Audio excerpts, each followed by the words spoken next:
The afternoon sun shone over the tall buildings of the city. Ling Si asked what Dark Lines was trying to say, referring to Dumpling. He replied that unless he was mistaken, she was a product of the game. Dark Lines said it was hard to believe that she could appear in the real world. He looked down and asked Ling Si if he understood what that meant. Dumpling looked at the candy in Tika's hand, her eyes gleaming with joy. Dark Lines said that she didn't belong to this world, but she could appear at will and play around like a real child. Remembering how Dumpling had interfered in his fight with Ling Si, he said she had self-awareness, could recognize emotions, and even had feelings. Dark Lines said with a calm face that her appearance means that the boundaries between the real world and the game world have become even more blurred. Ling Si echoed his words, thinking about everything that had happened since he met Dumpling. Stillwater's words about the things around him being truly unbelievable came to mind. The protagonist wondered if it was because of him. He thought that all the extraordinary things were happening around him. He remembered the words he had heard in the tower, "Remember where you came from." Dark Lines said that he wanted to say that his 1% might be the last bit of power that could break the barrier. Ling Si frowned and asked if he was sure. Dark Lines said he didn't know, but it was because he had been searching for answers until now. He said that Heavenland was more than just a game. Looking at the main character, he said there are many secrets behind it. Walking away, he said maybe only the military knows the truth behind those secrets. Dark Lines said that everyone has their own secrets, not to mention the different powers of the world. The main character mused that his biggest secret was that he was reincarnated, and he couldn't let anyone find out about that at any cost. Dark Lines told Tika that it was time for them to return. Ling Si asked in surprise if they were just going to leave. He said the battle wasn't over. Dark Lines laughed and said he would finish next time. He said he had already gotten what he wanted out of this encounter. Pushing himself off the ground, he jumped forward and told the protagonist not to worry because they would meet again in the future. Ling Si objected that that wasn't the problem. Tika fidgeted and told Dumpling that she had to go. The main character told Dark Lines that he always thought he was the strongest person in Heavenland. He raised his fist in the air and said with a face full of determination that he wanted to have a serious fight with him next time and truly become Heavenland's #1. After a moment of silence, Dark Lines asked if being the #1 in Heavenland was really that important. He told him that he was still waiting for Tika, the other candidate for the Badge of the Glorious, and he'll leave it to the two of them to arrange their duel. Tika, embarrassed, said nothing. They said their goodbyes, leaving Ling Si and Dumpling behind. The protagonist thought about how Dark Lines was really inscrutable. Dumpling said with a smile that she liked Tika. Holding candy in her hands, she said that she gave her a lot of candy. Thinking about what Dark Lines had said about Dumpling, Ling Si looked up at the sky and thought that things seemed to be getting more and more complicated. He called for Dumpling to go home. Stillwaters, pressing a button on the interface, said that the tension between the guilds had increased again. He said that during the year that Ling Si had spent climbing the rankings, there had been a big change in the balance of power between the various guilds. Coco-Lai crossed her arms and asked which guild was causing trouble this time. Fixing his glasses, Stillwater said, "Divine Wolf." Coco-Lai clucked her tongue and said that it must be the work of Wolf Fang's guildmaster, Armored Giant Sawyer, who lost to Ling Si. She said that ever since he had lost to them, they had held a grudge in their hearts and even merged with Divine Chamber to become Divine Wolf, causing them trouble again and again. She said that he had put a lot of effort into dealing with them so that Ling Si could concentrate on raising his level. Stillwaters said that he was just taking advantage of the situation, and after the merger, Divine Wolf has enough power to compete with the #1 guild, Thousand Autumns. He said that's why Kyujin Shin wants to cooperate with them, and it's all to prevent Divine Wolf from making a big splash. He also said that the key to the balance of power is that the former Wolf's Fang has severed ties with Celestial, which is now a neutral guild. Stillwaters said that Celestial is now a guild that various forces are trying to win over. Coco-Lai asked if they were trying to get Celestial on their side. Stillwaters said no. He said that their guild master had successfully reached level 100 and had returned. Touching the leaves of the tree with his hand, he said that Ling Xi's reputation in Heavenland was now equal to Kyujin Shin's. Looking toward the light, Stillwater said that as long as they have Ling Xi, he believes that a complete transformation will take place. He said that the era of the great guilds will enter a new high. Ruko called out to Tiana to listen. He said through the dialogue box that he was clearly the one who took most of the damage and asked why he couldn't roll for the rewards. Narlo said that he was the tank that did the most DPS and that he was just missing this one to complete his collection of aggro dolls. He asked if he could give it to him. Tiana raised an eyebrow and asked if this was her dungeon report. She said she could not judge from it. Looking at the rag doll image on the dialogue box, she wondered what these aggro dolls were. She suggested that Ruko give it to Narlo, but Ruko would get priority on any warrior gear that dropped in the future. She asked what they thought. Narlo agreed enthusiastically. Ruko, her eyebrows furrowed, agreed as well. Exhaling, Tiana asked why they were still so childish. She thought she had to admit that they had worked hard this year as well.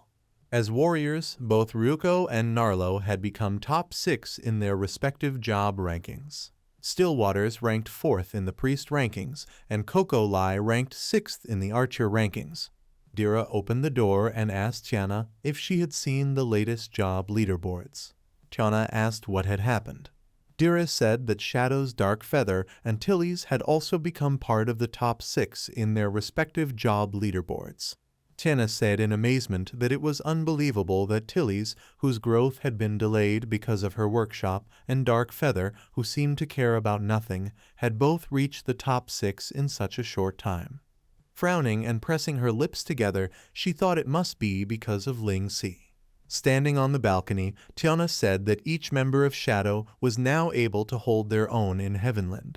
She said with a bitter smile that she, on the other hand, did not seem to have improved and was not as good as them. Tiana said that she couldn't handle the other guild like her guildmaster could, or help with gathering information behind the scenes like Wasabi could. Even Wasabi had almost forgotten it existed. Tiana said that her little ambition of 2 years ago seemed rather naive now. She asked if she was really the weakest link in the guild. Dira told her not to say that. She said it wasn't easy to do all that she did to help the guildmaster and deputy guildmaster with so many things. Tiana said with a sad face that she only wished she could do more. Dira lowered her eyes sympathetically. Tiana noticed a message from Ling Xi appearing in the dialogue box. Surprised, she read that he wanted to meet at the Medicine King's trading post.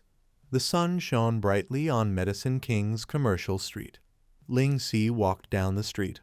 His clothes had changed to a suit with a dark jacket and pants and a white shirt, and he thought that Van Kaffes was able to develop the Medicine King IP on such a grand scale in such a fiercely competitive business environment as Heavenland. The holographic banner read Medicine King Commercial Street Official Opening Ceremony. The protagonist thought that Van Kaffes had bought this entire commercial street and turned it into Medicine King Commercial Street. A message from Tiana appeared on the dialogue box, asking Ling Xi where he was. The protagonist replied that he was in the square. A voice called out to him, and he turned around. He saw Tiana. She was wearing a white dress and a hat with red flowers. Tiana noticed that Ling Xi had also dressed up for the occasion. Ling Xi said that since Van Kaffes had already sent him a suit, he had to wear it. Tiana said that Van Kaffes seemed to be very important at this opening. She asked where the others were. The protagonist said he didn't know, and maybe they hadn't arrived yet. He said that many players recognize him now, so he chose to come at a time when there are fewer people here. Ling Xi said that only the 2 of them were here for now, and that he would contact Van Kaffes. Tiana, embarrassed, thought about the 2 of them. Van Kaffes fixed the green bow on her collar with a smile.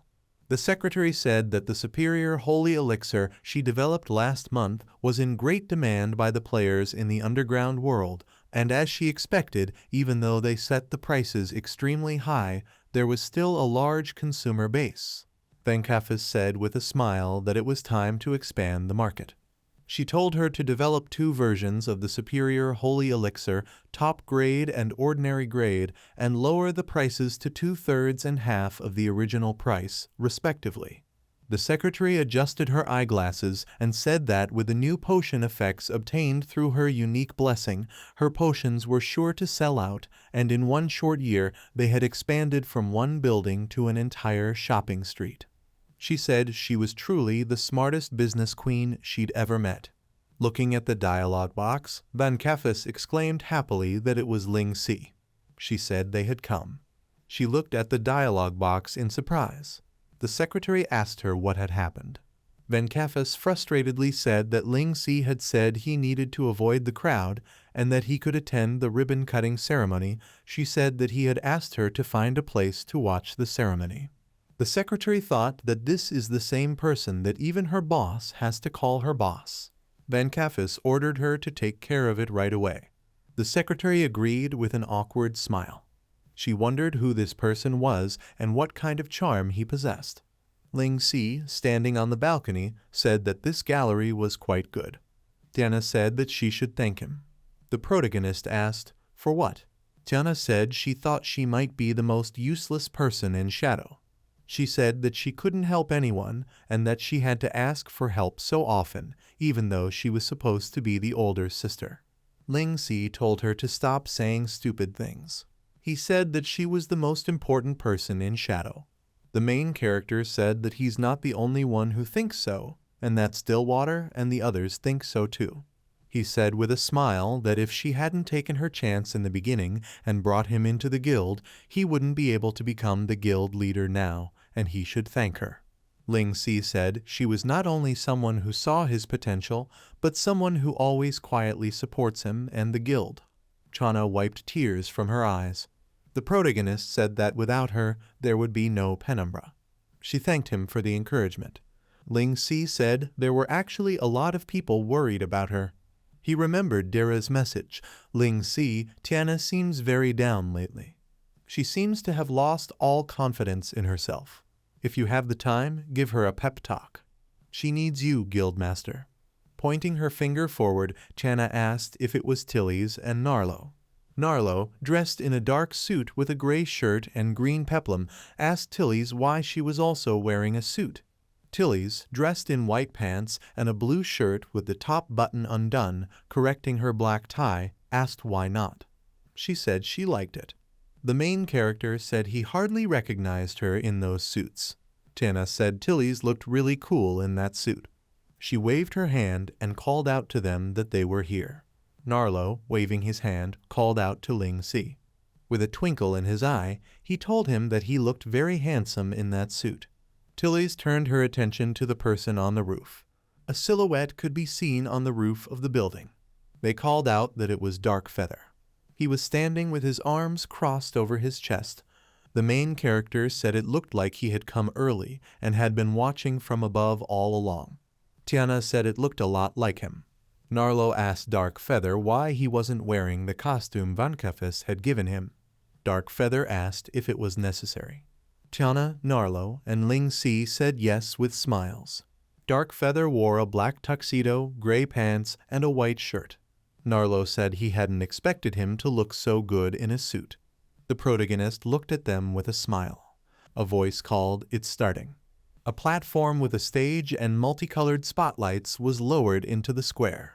Van Kaffes thanked everyone for coming to the official opening ceremony of Medicine King Commercial Street. She said that all potions and elixirs in Medicine King Market would be 12% off today. The crowd chanted the name of Medicine King. After cutting the red ribbon, Van Kaffes smiled and announced that Medicine King Market was officially open for business. The boys shouted that it was time to shop. Chana said that before they noticed, Van Kaffes had already reached level 81, and when they had suggested that Ruko help her level up some time ago, she had declined their offer. She said that she hadn't expected someone to be able to level up so quickly while improving their business skills. The protagonist said that it was all due to Van Kaffes' blessing. From his previous life, Ling Si remembers that as Van Kaffe's level increases, she can choose the effect to be granted by the blessing. Some of the effects are really mysterious. Ordinary attacks can come with explosive flames, or a player can emit extremely smelly toxic gas as they walk around. Ling Si wondered if Van Kaffes had reached that level yet. Tiana asked why Ruko hadn't arrived yet. A man with a bouquet of flowers apologetically tried to push his way through the crowd and called out to Van Kaffes. Van Kaffes glanced in the man's direction and exclaimed that it was Ruko. Ruko, in the form of a small boy, handed her a bouquet of flowers and said with a smile that the flowers were for her to wish her success at her opening. Ling Si asked why Ruko had returned to his child form. Van Kaffes accepted the bouquet and thanked Ruko. With an embarrassed smile, Ruko said they hadn't seen each other in a long time. Narlo from the crowd asked Ruko why he had returned to his baby form.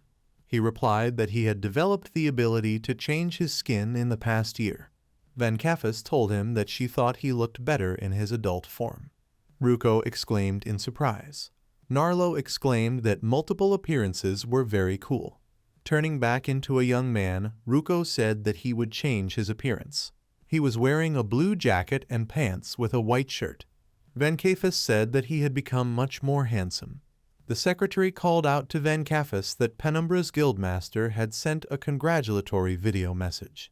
Stillwater appeared on the screen with Coco Lai standing behind him. He greeted everyone and said that on behalf of Penumbra, he had come to offer his congratulations on the opening of Medicine King Commercial Street. He said that Penumbra would have a close working relationship with Medicine King Commercial Street in the future. One person in the crowd asked if this meant that the Medicine King Mall would be managed by Penumbra. Another person exclaimed that with such resources he too would like to move to Penumbra. Tiana asked Ling Si if this was his idea. He said there was no reason to be so surprised, and Van Kaffes had already agreed to it. The protagonist said that Medicine King's business will support their guild, while Penumbra will protect Medicine King's Commercial Street, and it's a win-win situation. Tiana thought that, as expected from Ling Si, it was very well thought out. Stillwaters told Ling Si that he had just signed an agreement with Van Kaffes. The main character praised him for doing a great job. Stillwaters said he had received a request to meet with him. Ling Si asked who it was from. Nearby, the Shadow members chatted happily. Stillwaters said it's the one who controls the financial course of the real world, the old family Delro. A gust of wind blew across the street. Ling Si, changing into his normal clothes, asked Stillwaters where the Delro family wanted to meet them. Stillwaters said they didn't say in the message they sent him. He said they said their representative would contact them. Ling Si asked thoughtfully about the representative, and a silhouette flashed over his head. The protagonist looked up. Narlo appeared before him and told him that as a representative of the Delro family, he would show him the way. 1 year ago, the former headquarters of the Nebulous Guild. Ling Si asked Stillwaters why he had summoned him. Stillwaters said it was about a member of Team Shadow, Delro Narlo. He asked if he knew who he was. The protagonist asked what was going on. He said he was one of the candidates for the Badge of Glory, but he had already beaten him. Stillwaters, fixing his glasses, said he still didn't seem to know anything. He said his family carried weight in the financial world, so he knew some things most people didn't. He asked how many big families and corporations in the real world he knew. The main character, after thinking for a while, said he had heard of a few. The Dawn Corporation, which specializes in medical research. The steel magnate, the Ficlear family. Yadong Corporation, the leader in the shipping industry. Ling Si said they were all famous in the real world, and they were the dominant forces in their respective fields. Stillwaters said he was right, but these are the forces that can be seen. He said they are all financially backed behind the scenes by one family, the Delro family. Stillwaters said to be more precise, they control each of them, and it is no exaggeration to say that the Delro family controls the finances of the real world. Ling Si asked in surprise about Delro Narlo. Stillwater said he only wanted to warn him that associating with Narlo could lead to unnecessary problems. After a moment of silence, Ling Si said that was fine. He said as long as he wanted to be part of Shadow, he was their comrade. In a room with light stone walls was a statue of a woman with wings. Narlo said they had arrived and called to his father. The man with green hair and white clothes in front of them told Ling Si that he had heard a lot about him. In front of them was a girl with green hair, pointed ears, and purple hair, wearing a white suit and green shirt with a black tie. He said he was a representative of the Delro family in Heavenland, the Delro Tiger. Surprised, the protagonist asked if he was Narlo's father. Frowning, Narlo said that this avatar was one of his father's accounts, and he seemed reluctant to use his real appearance again. Tiger told Narlo that he didn't like his flippant attitude. He told him to remember his status. Narlo clucked his tongue in irritation. Ling Si asked Tiger why he wanted to see him. Tiger suggested that there was no time to lose. He said he would get right to the point. With one hand behind his back, Tiger pointed forward with the other hand and stepped back. He said that the Delro family was planning to invest in Penumbra. He said given Penumbra's current value, they would offer them an unparalleled price. Tiger told him not to worry because he would remain the head of the Penumbra Guild and his reputation was part of the guild's value. Narlo looked at him in surprise and Ling Si listened intently. Tiger said that the Delro family should be the main shareholders. He said that for the newly opened Medicine King Commercial Street or for Penumbra, this is indeed a crucial time, and whether in the real world or in the game, if it is to rise to great heights, the support of their family will be paramount to its success. Tiger said that he believed the terms he proposed would be in his best interest and would also lead to a mutually beneficial outcome for both of them.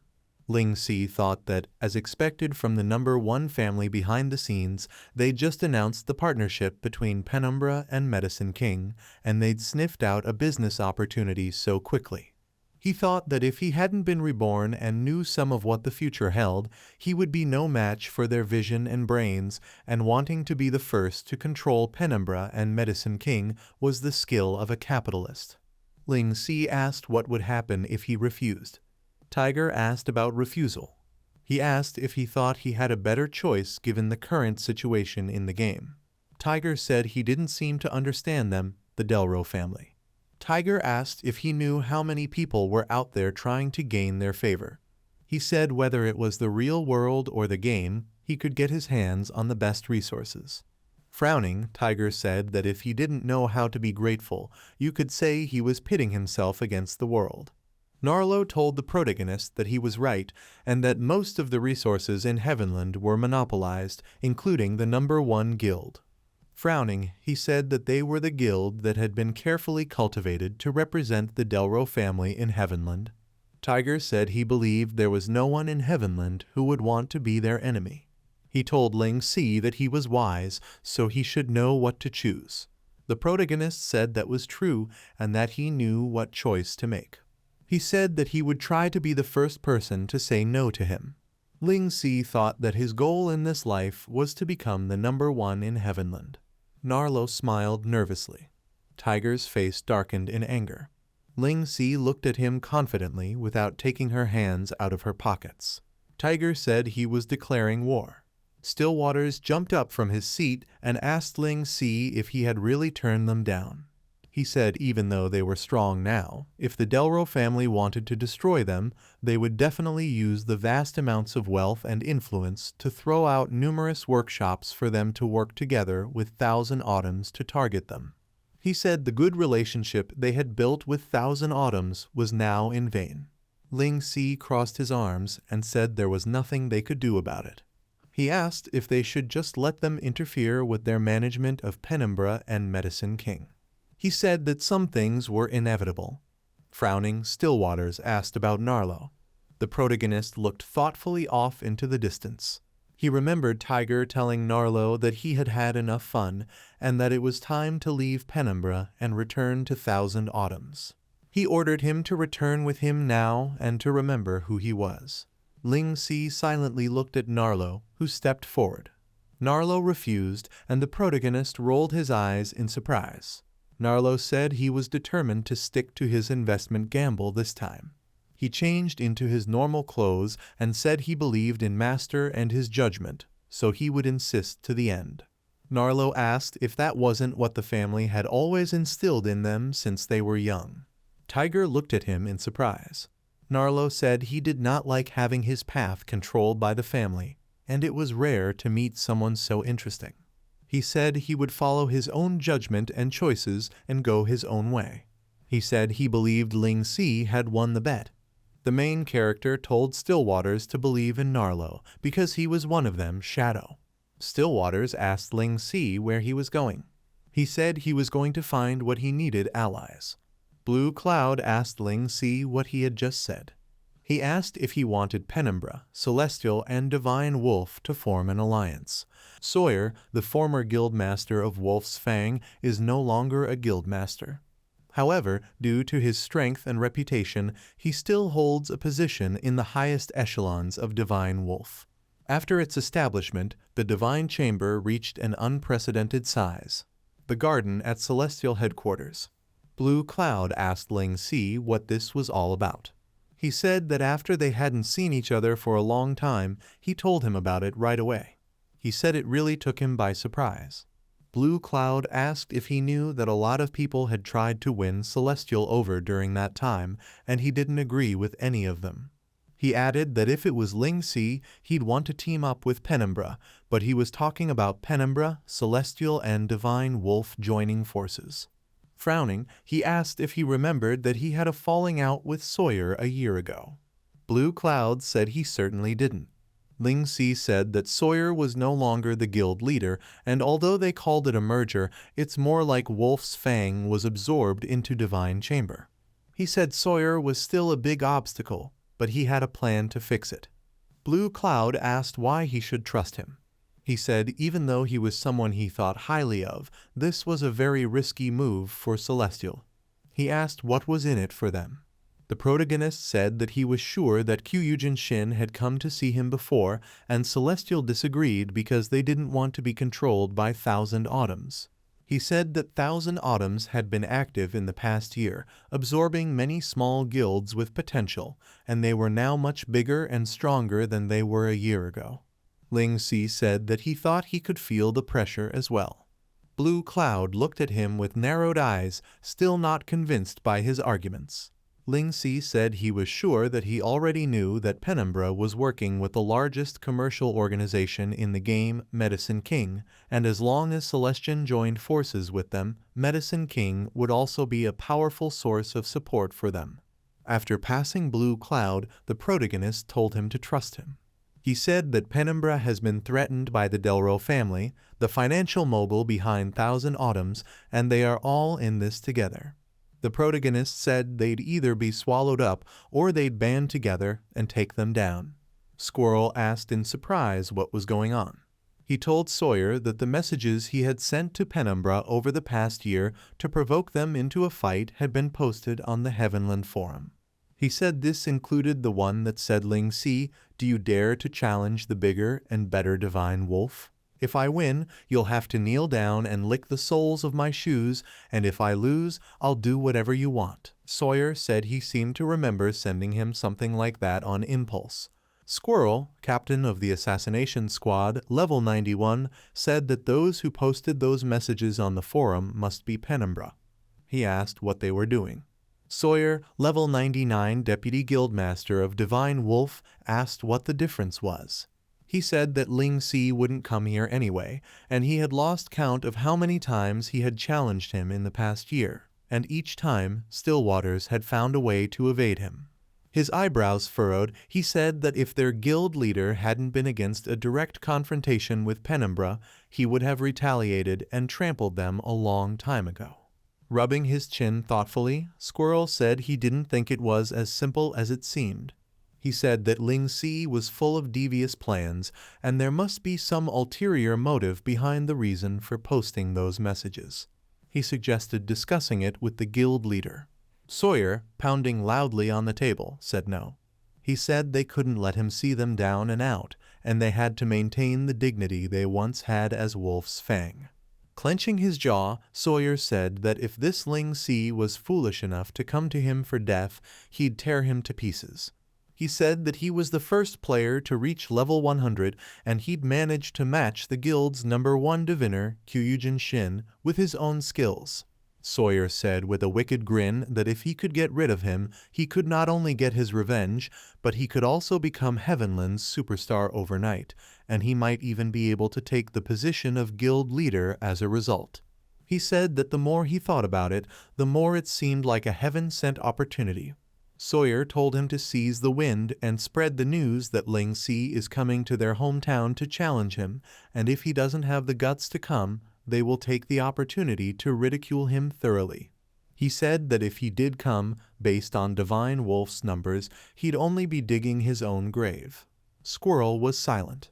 Sawyer said it was foolish of Penumbra to think they'd be scared off just by spreading those rumors, and he, Sawyer, would take the issue as a starting point and expand on it. He laughed. Squirrel said that Ling Si wasn't weak, and their guild had a numerical advantage, but they hardly had anyone who could really stand up to him. Sawyer asked him what he was so afraid of, and if he had forgotten that he was the captain of the assassination squad. He said he knew he had spent a lot of money over the past year to hire a lot of strong assassins. Smirking, Sawyer said they were going to go all out to recruit the #1 assassin on the assassin rankings, Dr. Jackal Kex, and they could call him despicable for all he cared. He said that in this game and in this world, might makes right. Ling Si said, as expected, this simple-minded Sawyer took the bait. Stillwaters asked him if he was sure he could storm Divine Wolf alone, and if he should tell Shadow to get ready. The protagonist said he didn't have to. He said he was analyzing Divine Wolf's current organizational structure, and this was a personal feud between him and Sawyer. Ling Si said he didn't think Divine Wolf's guildmaster and the higher-ups of the original Divine Chamber would interfere, so the only opponents were probably those from the old Wolf's Fang. Stillwater asked why he was so confident that it wouldn't lead to a war between their guilds. The protagonist replied that it's because the #1 guild is watching them, and Divine Wolf has no reason to create a situation where both Penumbra and Divine Wolf suffer heavy losses. He said that as long as they get rid of Sawyer, the likelihood of working with Divine Wolf will be greatly increased. Frowning, Ling Si said that this was the best way he could think of for them to counterbalance the #1 guild. He asked Stillwaters to help him come up with a nice slogan for his solo operation, this time, and spread the word because he wanted the entire Heavenland to pay attention to it. Stillwaters agreed. The area surrounding Divine Wolf's branch, the former headquarters of Wolf's Fang. Red dialogue boxes with a warning hovered above the ground, riding alone for 1,000 miles ambush. A guy in armor asked if Penumbra's guildmaster was really going to attack their headquarters alone. The other guy said he was wondering when exactly this was going to happen. He said that even the branch office was putting up ambush warnings this week. He said to look at the guards. The guy said they were patrolling in shifts around the clock, and they were all tired. The guy in the armor replied that there was nothing that could be done about it, and Sawyer takes that very seriously. He said that he believed that Penumbra's guild master would definitely stage an attack, so he put a lot of pressure on the guild members and said that he was committed to tearing Ling Si apart this time. The guy said that huge crowds of players surround the castle every day, hoping to witness the action, but they're all kept out by the forced guards. He said that with so many pairs of watchful eyes, he wondered how Penumbra would manage an ambush. The silhouette of the protagonist flashed over their heads. The guy who agreed with him said with a grin that he thought they were doing it for publicity. Ling Si thought that judging from the name Stillwaters came up with, he must be a fan of romance of the Three Kingdoms as well. As he ran past the armored guards, he thought, with the ability of the Phantom Gale robe, infiltration would be a breeze. The armored guard yawned tiredly, and the protagonist thought that the rumors they had spread had forced Sawyer's troops to be on high alert for the past few days, and it looked like they were all exhausted, and now was the best time to infiltrate. Grinning, he decided to go straight to the heart of the matter. The guy coming out of the tent said it was time to change shifts again. He asked wearily if the ambush would happen or not. Ling Si, who appeared behind him with a dagger in his hand, said he was here. A purple energy flashed over the tent, and they both disappeared from sight. NPC guards patrolled the area. Ling Si activated the Phantom Gale robes and thought that Sawyer seemed to have made serious preparations and spent money to hire so many high-level NPCs to guard this place. Looking at the guards, he thought that in this case it would be difficult even with his Phantom Gale robes, and if they were discovered now, it would be quite problematic. Looking at the stone steps, the protagonist thought that this way might work, and according to his research, the former Wolf's Fang Castle could be divided into 3 sections: the outer city, the castle tower, and the castle itself. He used elemental manifestation, embodiment of lightning, and ran along the stone wall, eliminating the guards one by one. Ling Si used silent backstab and threw one of the guards down the wall. Covered in electricity, he looked ahead. He thought he could reach the headquarters by jumping from one tower to another. He activated Phantom Gale robes and appeared behind one of the guards. He continued advancing along the stone wall, getting rid of them one by one. Ling Si thought that for him, a legendary grade weapon carrier, players of this caliber were not even worth mentioning. Standing on the wall, he thought that if he climbed up, he could reach Sawyer's stronghold.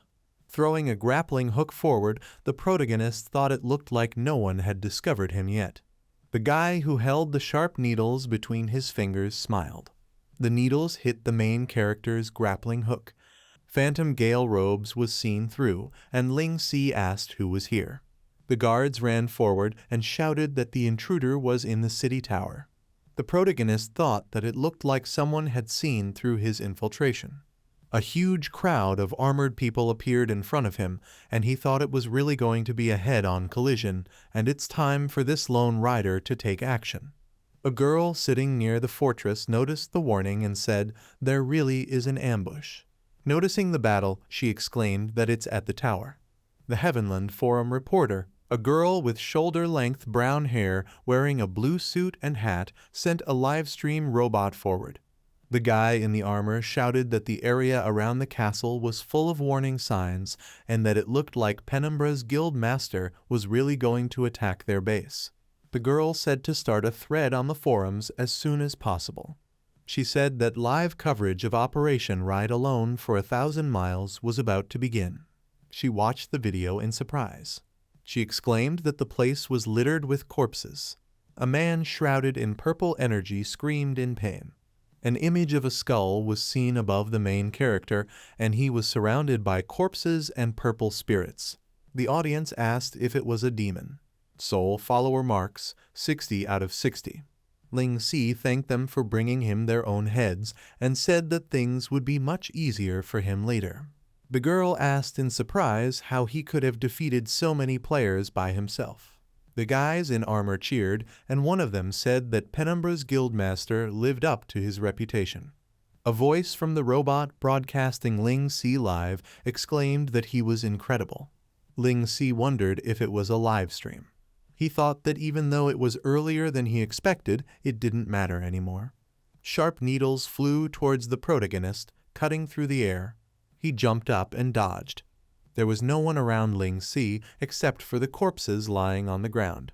He shouted at his attacker to show himself if he dared and asked where the fun was in hiding and sneaking around. The voice shouted that he was the famous Ling Si, the man who had single-handedly defeated half the players in base camp. He laughed and said that he wouldn't dare to expose himself recklessly. Ling Si gritted his teeth and clucked his tongue. The guy said whether among thieves or players in general, his fame is widespread. However, when it comes to killing, he has full confidence that there is no one better than him. The protagonist dodged another pair of needles embedded in the stone floor.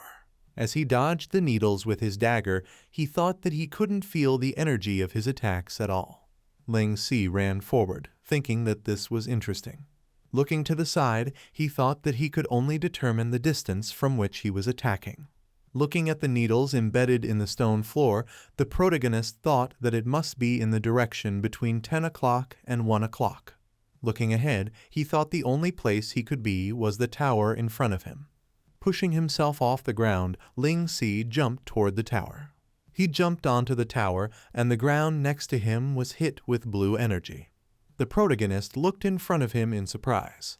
Someone had used Hidden Jackal's counterattack, and a jackal face made of blue energy appeared in front of the protagonist. Hidden Jackal's counterattack: when this ability is activated, your evasion ability is increased by 100%. You will be impervious to all physical attacks for the next 6 seconds. After successfully dodging, you may choose to counterattack. Ling Si thought he couldn't touch him. He opened his eyes in surprise. A huge fist of green energy appeared in front of him. Dumpling appeared in front of him and destroyed the fist with a beam of pink energy. She floated in the air as she frowned. Sawyer's fist was enveloped in green energy, and he asked what the little guy was. Squirrel said that Ling Si had learned some strange new skills again. Ling Si noticed Sawyer and remembered that they were planning a front and back ambush. He summoned the Knight of Glory and told him and Dumpling to help him hold them off for a while. Frowning, the protagonist thought that he would have to drag out the one who was hiding. The sharp needles hit the ground again, and he thought it was him again. Looking to the side, Ling Si thought that this time he was at 7 o'clock. He pressed the send button on the dialog box. Yellow energy began to accumulate on one of the towers. The assassin looked away in surprise.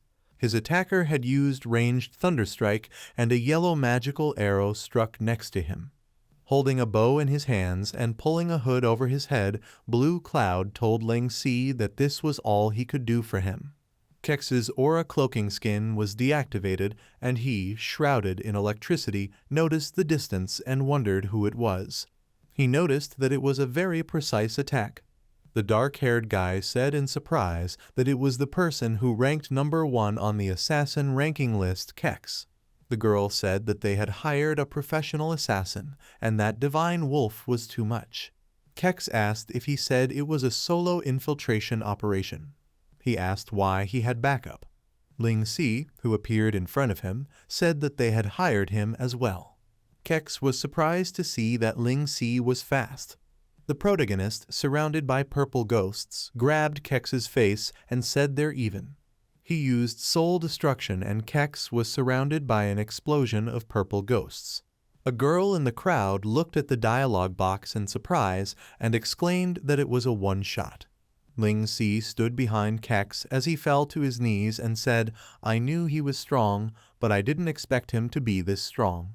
His health was close to 0, and he said with a desperate face that he had lost. Kex said there was no reason for a failed assassin to live on and asked him to finish him. Ling Si frowned at him. He noticed the explosion of purple energy inside the fortress. He wondered if it was Dumpling, but realized it wasn't. Koja hovered above the ground in the middle of the burning castle. There was an explosion in the fortress. Squirrel saw the knight and said it was him again. The knight pointed his sword at him and told him not to stand in his master's way. Explosions shook the walls of the fortress. Dumpling dodged the blue energy swirls. Sawyer told her he would crush her like a bug. Dumpling fired a beam of pink energy that hit Sawyer, but Sawyer didn't move. He said with a grin that was a lot of power for such a small body. The green energy swirled around Dumpling. She saw a giant fist of green energy in front of her. Koja said she would not let it hurt her daughter. A burst of purple energy raised a cloud of dust. Koja appeared in front of Dumpling. Sawyer asked what was going on. Shrouded in pink energy, Kaja screamed at him. She used Dark Beam, and the pink energy hit a large area inside the fortress. Ling Si wondered if Kaja had regained her dragon scale demon power.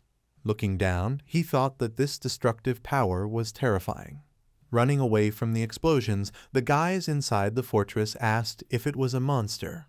Looking at the beam of purple energy hitting the ground, the guy in the armor said that he had seen this ability before. He said that when he fought the boss in a sovereign-level otherworld with Student Inch, the boss had the exact same skill.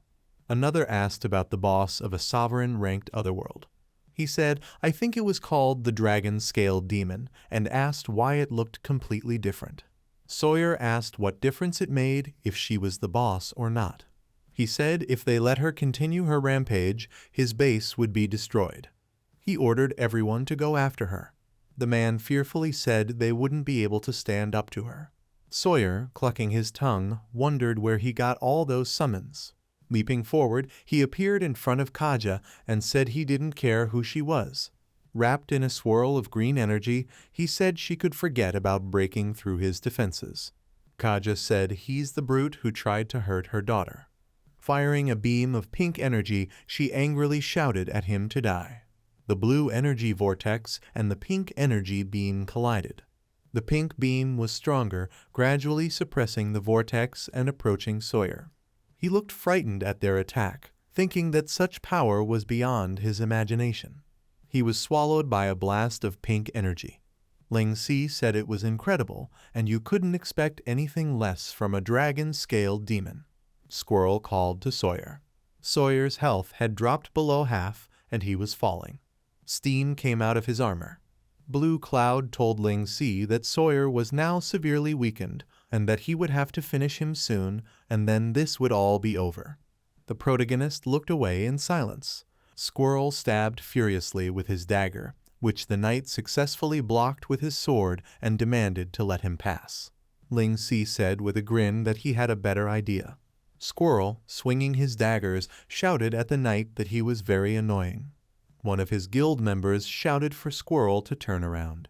Ling Si appeared behind him, daggers in hand. Turning around, Squirrel asked if he was planning to ambush him.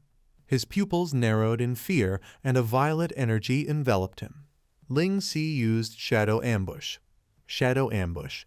This skill allows you to isolate an enemy target and transport them into a shadow dimension. Once in the shadow dimension, your stealth will be doubled and your opponent's armor will have its defense reduced by 30%. Squirrel's dagger was enveloped in blue energy, and he asked if they were in another dimension. While exchanging blows with the protagonist, he exclaimed that he was fine with it and would kill him here. Ling Si said with a sly grin that he had come here to make a suggestion and Squirrel was no match for him now. Squirrel angrily shouted that this was not true. He stabbed furiously with his daggers using top time, which the protagonist easily dodged. Ling Si asked him if he still didn't understand. His daggers were shrouded in dark purple energy, and he said that they were no longer in the same league, and he no longer needed top time to deal with him. The protagonist knocked the daggers out of Squirrel's hands, and they fell to the ground. He offered to work with him. Ling Si said he wanted to get Divine Wolf on their side to fight Thousand Autumns together, but his boss Sawyer is not someone who can think deeply and plan carefully. He said he needed a go-between, and that person was him. Squirrel looked at him in surprise. Kaja, surrounded by pink energy, screamed. She returned to her former small form and swore that she had used up all her energy. Dumpling told her that she couldn't be so reckless with the energy she had recovered. Sawyer, raising a huge fist, ordered everyone to listen to his orders. He ordered everyone to ambush them. A voice told him to stop shouting and look around. He looked around and wondered where everyone was and where Squirrel had gone. Ling Si appeared behind him in shadow form with an evil grin and said that he was now isolated and helpless. He hit him with a lot of dark purple energy and said he should really thank Kaja for seriously injuring him.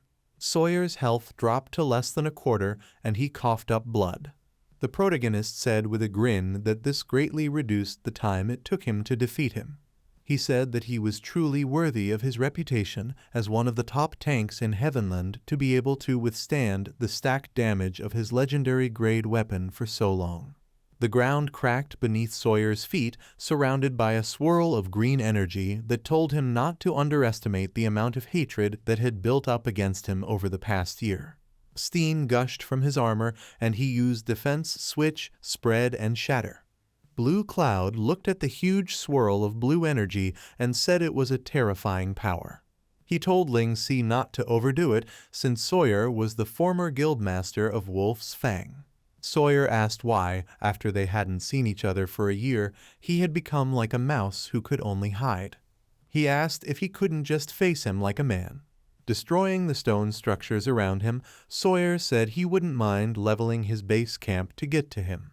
Ling Si, appearing in a cloud of dust behind him, said he had to admit that his strength had increased greatly over the past year, but it was still limited by his level and characteristics.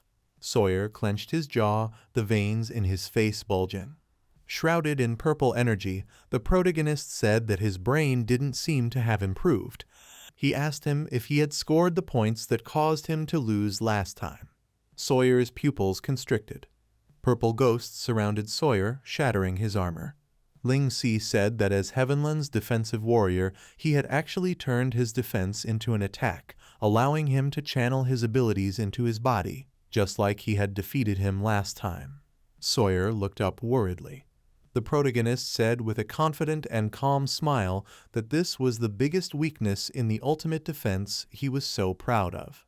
He said that his life would be one of the most important pawns in his plan. Sawyer looked at him, angry but afraid. Ling Si used soul annihilation, and a huge purple skull hit Sawyer. Fragments of stone walls and a cloud of dust rose from the ground. Sawyer struggled to get Ling Si to let him ask a question. He asked if the squirrel had betrayed him. Ling Si turned around with a calm face. He remembered how Squirrel looked at his shaking hands, shrouded in dark purple energy. The protagonist had told him not to push him, that he was no match for him. Standing next to him, he told him that he knew the best decision he could make. Squirrel said he wouldn't betray Sawyer because he was the one who saw his potential in the beginning and helped him go from an average player to what he is today. He said he would never forget what he did for him. Ling Si asked if he was okay with Sawyer letting Wolf's Fang be taken over by another guild for revenge. He said he knew the answer to whether Sawyer was a good leader. Ling Si said that this time, in order to defend against his ambush and achieve his own goals, he has forced players to sacrifice their game time to comply with his unreasonable shift requirements, which goes against the motivation of most players to play this game, to have fun.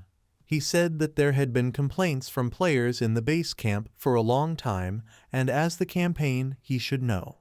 Squirrel looked forward, his eyebrows furrowed. Ling Si said that geniuses and ordinary people shouldn't be on the same level to begin with. He put his hand on Squirrel's shoulder and told him to take the first step. The protagonist told him to do what his heart told him, and in doing so, he would also help Sawyer.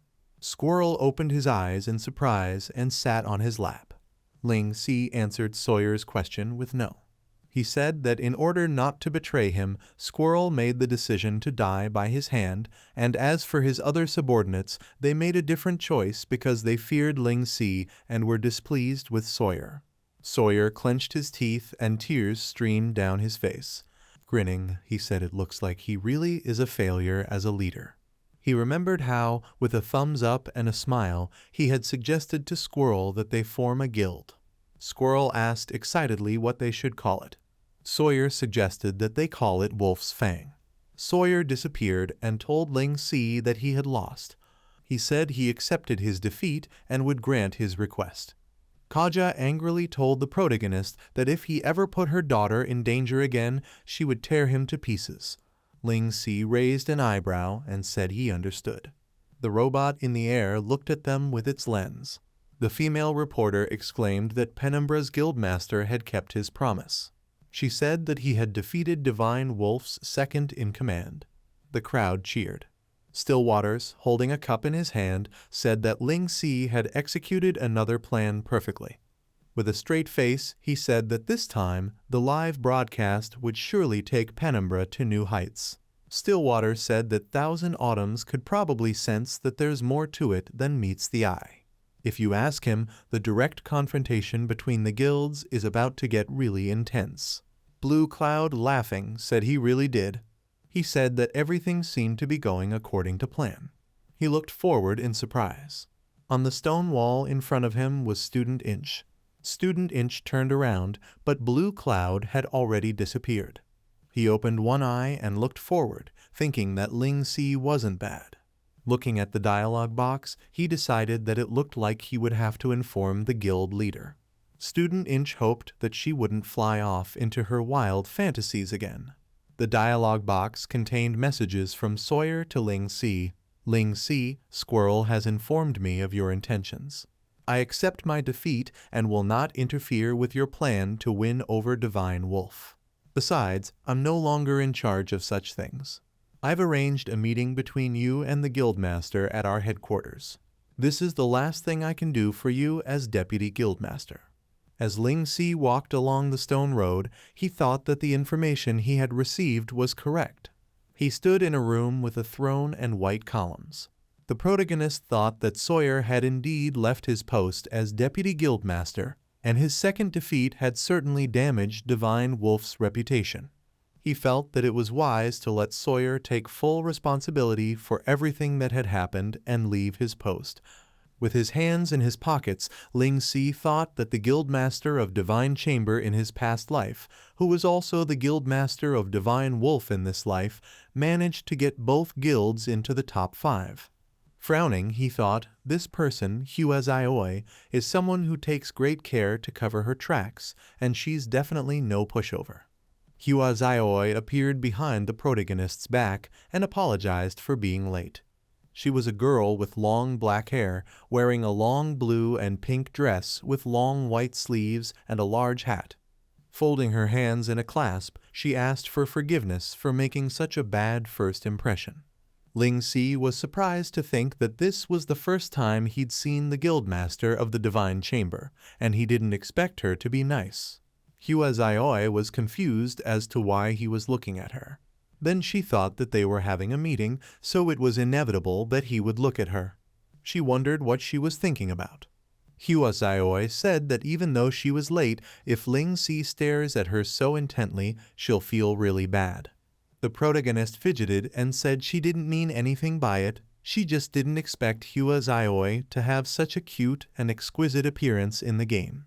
She blushed and thought that cute and exquisite means that he thinks she's cute and exquisite, which means that he only says she's cute and exquisite because he likes her, which means that he likes her, which means that he's been in love with her for a long time, which means that this is a confession, which means that he wants to marry her. Hua Zioi is a late-stage daydreamer with love delusion syndrome. She said, embarrassed, that he is too bold, and he says such things even though it is definitely their first meeting. She said that she had very high standards. Scratching his head in disbelief, Ling Si asked about the high standards. She said Sawyer had lost and agreed to his request. He asked if she still thought he was not good enough for what he came here to do today. Hua Zioi wondered if he needed to be so forward. She thought he had intended to marry her a long time ago. Blushing, she touched her face and thought that he was confessing in such a confident and bold manner that she felt embarrassed. Turning away, Hua Zioi said it wasn't that he wasn't good enough. She asked if things were moving too fast. Ling Si exclaimed that the situation was very urgent. He held out his hand and said to believe him. The protagonist said that as long as they joined hands based on their abilities, the number 1 guild might not even be their match. Hua Zioi opened her mouth in embarrassment when she heard the words about joining hands, wondering if this was their destiny. Someone told the guy in the armor that he wanted to meet their guildmaster. The man turned around and exclaimed in surprise that he was an armored giant Sawyer. Heavenly HQ Gardens. Hua Zioi asked about joining hands. She confusedly asked if they were really at that stage yet. She also thought that to be with her, even if an overwhelming power like the number 1 guild objected, he would love her unwaveringly. Hua Zioi thought admiringly that this man was very brave. Clasping her hands together, she asked with a happy face how she could refuse since he'd put it that way. Ling Si asked with an excited smile if that meant yes. He thought that he had not expected that Hua Zioi would not be afraid of 1,000 autumns at all, and she is indeed remarkable. After signing the alliance contract, the protagonist said that he had finished writing the contract. He asked Hua Zioi to take a look at it. She looked at the dialogue box with a happy face. When she saw the words alliance agreement, her love delusion syndrome reached its maximum, and she thought that alliance agreement means proof of a mutually committed relationship, which means confirmation of the relationship, which means marriage agreement. Imagining the romantic scenes with Ling Si in her mind, Huazaioi thought that it's only their first meeting, but he has already prepared the marriage contract. She wondered if this wasn't just like the plot in Master Guo's novels. Blushing and losing her mind, she thought that she hadn't expected something like this to actually happen to her. Waving her hand, Huazaioi thought that she had never met a man who was so forward, so confident, and so enthusiastic towards her. Slapping her hand on the dialogue box with the agreement, she thought he's the one. The dialogue box read, Divine Wolf and Penumbra have officially formed an alliance. This dialogue box appeared in front of everyone in the guild, and Student Inch exclaimed in surprise. Another guy in armor asked in surprise that they had formed an alliance with Penumbra. Student Inch gritted his teeth, thinking that he was still negotiating terms with Thousand Autumns and wondering why they were already allied with Penumbra. He thought the guild master must have lost her mind again. Looking at the same dialogue box, Blue Cloud said that he hadn't expected them to ally with Divine Wolf so quickly. He said that Ling Si was really something else. Sawyer said he didn't think it had anything to do with Ling Si's abilities. He remembered the guild merger negotiations with Huazaioi. Huazaioi thought cooperation meant he wanted to do something with her, and even if he wasn't her type, she couldn't reject his affection and admiration for her. Confused, she asked if he liked her that much. Huazaioi said she was very touched by his great one-sided love, and she'd just have to take care of his wolf's fang with her compassionate heart. Sawyer, embarrassed, exclaimed in surprise. Sawyer said that this woman always acts on her feelings, but her methods are a bit strange. Blue Cloud, crossing his arms over his chest, asked what was wrong with Sawyer. He asked him about the fact that he hadn't come here just to bury the hatchet with him. Sawyer said that now that Penumbra, Divine Wolf, and his Celestial had formed an alliance, he had something he wanted to ask for help with. Blue Cloud asked if he wanted him to use this alliance to regain his position as Divine Wolf's deputy guildmaster. Sawyer said no, and that he didn't care about such things anymore. Sawyer said he wanted him to recommend to Huazaioi that Squirrel take the deputy guildmaster position instead.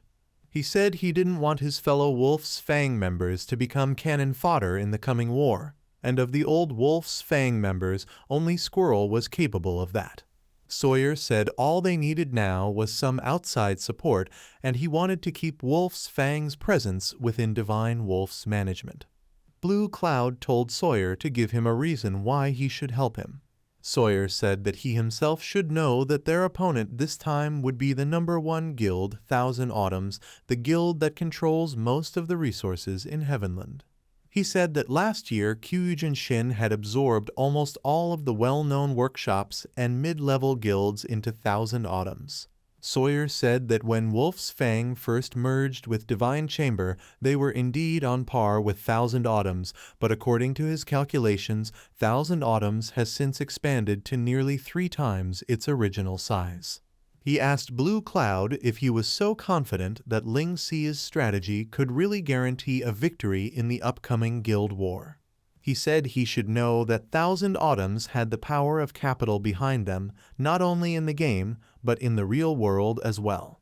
Blue Cloud listened to him with a grim face, and Sawyer said that if their alliance lost, the guilds they had built with such a great friend would also be swallowed up, and they should keep a card up their sleeve for their own sake. Kyujin Shin said that this was unexpected, and that Ling Si had actually managed to form an alliance with Divine Wolf so quickly. He said that it really caught him and his lobbying department off guard, and once again he underestimated Ling Si. There were several people in dark hoods sitting at the table in front of him. One of them told him not to worry because with their current strength, even if a few more guilds joined them, they still wouldn't be able to resist them. Kyujin Shin said that was not the case and that everything else was under his control. He said with a mischievous smile that Ling Si is the one who makes him hold back a bit. The hooded man said that for almost a year there has been constant praise and hype about Ling Si, and at first he thought it was just a publicity stunt and didn't think Kyujin Shin thought so highly of him. He took off his hood and was a guy with red hair in a ponytail, a scar, and numerous piercings on his face. Moto, the original guildmaster of the Darkrealm Assassination Department, who was ranked 3rd in the assassination rankings, said that he'd like to see if his assassination skills could survive. Kyujin Shin, one eye open, told him that he could try, but that he would have to leave the Thousand Autumns first, as he had no plans to start an official war with them yet. He said that no matter what, a war between the major guilds was bound to happen. Stillwaters asked, surprised that Divine Wolf's guildmaster would agree so easily. Ling Si said yes. Stillwaters said that he hadn't expected Hua Zaioi to be such an easygoing person, and he hadn't met her when he was the guildmaster in the past. Coco Lai smiled and said that a female guildmaster was really something else, and she wasn't afraid of the Thousand Autumns and the pressure they would put on her. The protagonist remembered that he hadn't expected Hua Zaioi to be so carefree, and now their guilds would become one big family from now on. Hua Zaioi, embarrassed and blushing, exclaimed that this man is so straightforward and dominant, it's really impossible to refuse him. Ling Si said he was also surprised. Holding a red envelope with a picture of a heart in his hand, he said she even wanted to hold the ceremony and asked him to invite his friends. Stillwater asked why the invitation had such a strange design. Ling Si said the most urgent task at the moment was to prepare for the all-out war against Thousand Autumns, and its great convincing Divine Wolf to join their alliance didn't take too long. He said to tell all the guild members to prepare for war. Stillwaters and Coco Lai agreed. Ling Si told Tiana that he would leave the execution of the plans they had made for Shadow to her, as he had other things to do. Tiana obeyed. The protagonist asked why they were following him. Ruko said with a smile that he had nothing else to do anyway, and Tiana assigned the tasks to other people. He added that it was an alliance ceremony between Penumbra and Divine Wolf, and he wanted to have fun too. Ling Si asked Tilly's what was wrong with her. He asked if she didn't have orders from the workshop to fulfill. Tilly said that she had long since given her orders to the others in preparation for the guild war. Ling Si approached the stone building on the red carpet. The people in the crowd were shouting that it was the guildmaster of Penumbra, their male protagonist. The man in armor, addressing Ling Si as master, told him that the ceremony was about to begin. He told him to go inside. Entering through the large wooden doors, the male protagonist said, "Divine Wolf is quite a warm-hearted bunch." Rose petals fell from above, and Ling Si looked forward in surprise. Tilly said, "This is quite a magnificent establishment." There was a huge archway in front of them. A huge crowd of people were shouting congratulations and that the male protagonist was here. Tilly said there was something wrong with the atmosphere. It hit her and she blushed a little. Black Heels stepped onto the red carpet. Hua Zaioi, dressed in a black wedding dress, told Ling Si that he had come. People in the crowd admired her beauty and wedding dress. She smiled and blushed slightly. Ling Si asked why she was wearing a wedding dress for the alliance ceremony. Tilly's asked him if he was stupid. She asked if he could see what was happening. Pointing her finger forward, she explained with some embarrassment that it was a wedding ceremony where he was the groom. Ling Si was confused and did not understand what was going on.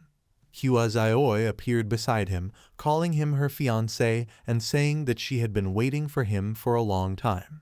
The protagonist blushed and exclaimed that it must be some kind of misunderstanding.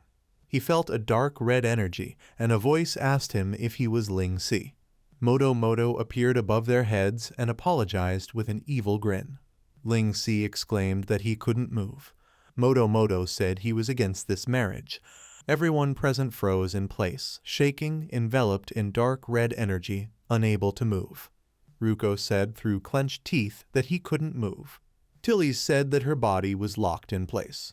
A telekinetic immobilization ability requires a medium to work. Through the medium, telekinesis is transmitted to immobilize those within range. Duration, 10 seconds. Moto Moto said with a sly grin that the entire area is being controlled through the medium of streamers. He's infused with telekinetic power beforehand, and no one can escape his telekinesis body lock. He waved a hand covered in red energy and told the protagonist to die. Noticing a pink energy nearby, Moto Moto looked fearfully in its direction. Hua Zaioi said she would not let him ruin her wedding. She attacked him with a stream of pink energy, and Moto Moto rose into the air. Hua Zaioi's hand was enveloped in pink energy in the shape of a flower. Gritting his teeth, Moto Moto wondered why his telekinesis didn't work on her. He turned to the flowers. Hua Zaioi looked at him with a serious face. Ling Si looked at her with surprise. Moto Moto used a smoke bomb and told her to get out of the way. Ling Si shouted at Ruko and Tillies not to let him go. Hua Zaioi called out to the protagonist. She worriedly asked what would happen to their wedding. Ling Si thought about the fact that he wasn't used to dealing with women and decided to just run away for now. He said that their guild had more important things to do right now. Hua Zaioi thought that more important things meant putting work first, which meant working hard, which meant giving her a stable life. Student Inch asked where the assassin was. He asked Hua Zaioi if he was okay. Hua Zaioi looked at Ling Si admiringly and asked if he was working hard for their future. She said he was a very responsible person and she would wait for him to come back to complete their wedding ceremony because Ling Si is her fated one. Student Inch exhaled and wondered if this was really okay. He said it felt like they were hedging all their bets with this man. Stillwaters asked about the assassin's escape. Ling Si said he was pretty good and they couldn't track him down even with the three of them. Stillwaters said it didn't matter and the good thing was that he was okay. The protagonist said he had a feeling that might be a possibility. Stillwaters looked at him questioningly. Ling Si said with a grin that it was an opportunity to take control. Looking at the dialogue box, he said that he should know what Thousand Autumns has been up to lately. The protagonist said that was all the new information Wasabi had gathered. Surprised, Stillwaters asked for the latest information. The dialogue box showed a round castle. He said in surprise that it was only a foundation, but it was almost finished. Ling Si told Stillwaters that he had underestimated the resources of the Thousand Autumns, and if they waited until this castle built for war was finished, they would be at an extreme disadvantage. Stillwaters asked what he meant. Turning around, the protagonist said that they should be the ones to decide where the guild war would take place, and they had an obligation to be the ones to declare war. Stillwaters said they should have a legitimate reason to declare war so that they have justice on their side. He asked what reason they would use. Ling Si told him with a grin not to worry about it because he had an idea. He remembered how Kex had told him to kill him because there was no reason for an assassin who failed to kill him to live. The protagonist said no, and Kex looked in his direction in surprise. He said that he wanted him to owe him his life and that he wanted to hire him as an assassin in the future. Kex remained silent with a surprised face. Ling Si said of course he would see to it that he would be rewarded. Kex stood in front of Moto Moto and held the needles between his fingers.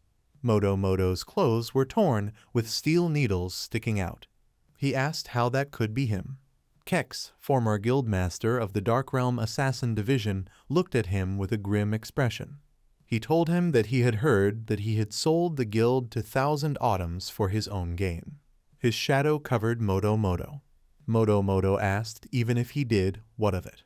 He said that he was no longer the guildmaster of the Dark Realm Assassin Division and that it was none of his business. He asked what gave him the right to kill him. Kex said what he said made sense, but he was also doing it for his own gain. He waved his hand with sharp steel needles glinting in the sun. People were discussing today's headlines in Heavenhound, saying that the assassin who attacked Penumbra's guildmaster had revealed that Thousand Autumns was the one working behind the scenes. The dialogue box with Moto Moto's portrait says breaking news. The assassin spills the beans. Guild number 1 is the mastermind behind the assassination of Penumbra's guildmaster. Ling Si looked at the dialogue box and said, well done. Smiling, he said, the price is a bit high. Keck said through the dialogue box that he had already given him a discount. He told him to remember to pay and that it would cost more next time.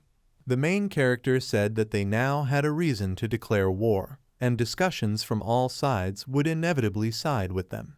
Stillwater thought with a smile that he had really calculated everything so well, and Ling Si is really reliable. Ling Si said with a confident smile that all they needed to do now was to find a place that would be advantageous for them to officially declare war on Thousand Autumns. He said the battle was near and asked everyone if they were ready. Stillwater's, Coco Lai, Ruko, Tiana, Tilly's, and Dark Feather replied with confident smiles, of course. The man who approached Kyujin Shin told him that Penumbra had joined forces with Celestial and Divine Wolf to declare war on them. He said that according to Heavenland's war rules, all players in Heavenland must vote for or against the war within a certain amount of time, and if more than 50% of the votes support the war, the guild that declared war can only either accept the war or admit defeat and take the punishment. Taba Zengo said, because of the assassination incident, Penumbra has the upper hand in terms of reputation, and although they have numerical superiority on their side compared to all players in the game, they have already lost the initiative to show war. He said that the castle they were building in preparation for war was not yet finished. Taba Zengo asked if they should accept. Kyujin Shin asked how much time was left before completion. Taba Zengo said that an increased allocation of resources had already been made and that it would take a few more days at the earliest. Kyujin Shin thought that he had already been very careful not to be implicated in the assassination. He wondered how Ling Si could have turned his members against him. Kyujin Shin said that since they took the opportunity to strike first, they would take it as a handicap for Penumbra. Frowning, he jumped up from his seat and asked where they had chosen to fight. Kyujin Shin said that Thousand Autumns would accept their declaration of war. The location of the battle was at a place equidistant from Divine Wolf, Penumbra, and Celestial. Ling Si said that this place was in the center of their coalition, so they would be able to effectively secure their logistics. He said there was also a neutral city near the sea. The protagonist said that this will eliminate many possible attack routes for Thousand Autumns, and for this battle, they will largely face them head-on. He said he had Tiana set up a small rally point earlier. Ling Si asked Stillwaters how that was going. Stillwaters said that with the limited time they have, the rally point is still rather small, but the equipment and supplies have all been properly transported. Tiana was in charge of the work, with Dira and Coco Lai helping her. Stillwater said that Ruko, Tilly's, and Dark Feather had positioned themselves and were standing by in different directions. He said they hadn't heard back from Narlo. Ling Si said he could understand him. After all, their opponent was the guild his family supported. Wasabi told Ling Si that he had managed to get some information, and since Thousand Autumns had accepted the declaration of war in a hurry, they had sent an advance party to meet them so far. He said he had seen them with his own eyes, and he could confirm that Blood Lion Zengo was among them. Stillwater said he and Coco Lai could deal with them first. He told Ling Si to stay behind to monitor the situation. The protagonist said no because he didn't like giving orders while hiding in the back. He said with a confident grin that he'd lead the charge from the beginning.